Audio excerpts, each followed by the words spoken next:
Today we are improving this little industry section here that's in the foreground, and what happened was, after doing some adjustments and some planning, I realized that it's not really feasible to have a engine facility right over here, especially if tank cars or some of the hoppers need to go in and out. They'll be crashing into the facility. So we're gonna rip up this front portion here and redo this whole little section so I can have a couple more industries and maybe just one track for locomotives to be parked and for servicing. So let's see what we come up with.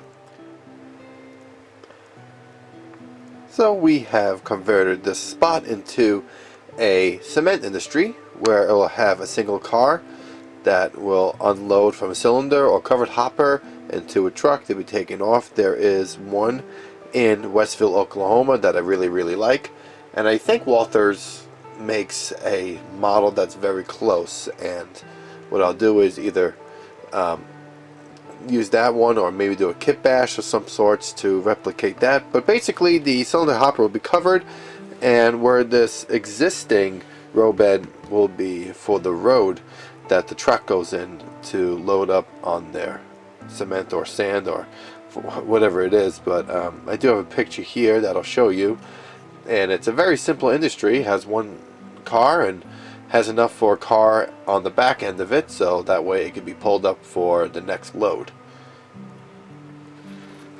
Now coming over here, the track work is not it's not complete yet. It's not permanent. I gotta do some fixing and obviously wiring.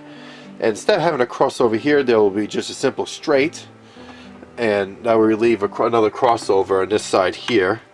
And what we'll do is either we'll have two spots for track over here, and that's going to be a transload, or maybe just a single track for a transload, because I have a lot of center beam cars. And so what I'm thinking is have a track that goes right in between the two, so really maybe moved over here in the middle like that, take this one out of the way, and where the main line is, will be the main line, and then in the middle there'll be enough for my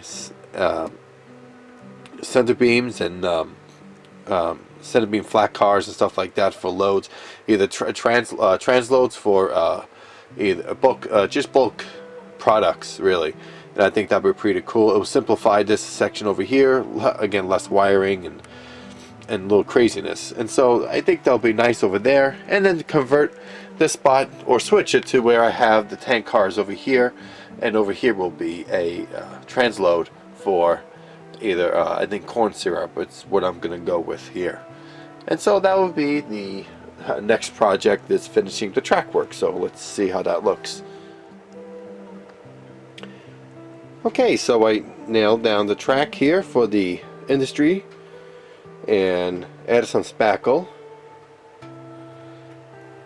to form the dirt road or the gravel road that's going to go into the industry itself, and cut the track for the crossovers and to continue the main line and go around this way. We also have the lead and the spur all the way for the transload industry, which is going to be just a single track. I finally decided on the single track, and that way I could have about maybe 3 or 4 cars lined up just for a transload industry. And the main line has been finally connected. Yes, there's a little bit of a bulge in that track. It has to be nailed down, and the strolls first straighten out, then nail down, and that'll be the next step. And then we're off to the next update, which will be wiring. So guys, thank you so much for watching. This is Joey G with Touch of the Brush Model Weathering, and thank you guys for coming along the journey with me as we build the Bell Community Branch.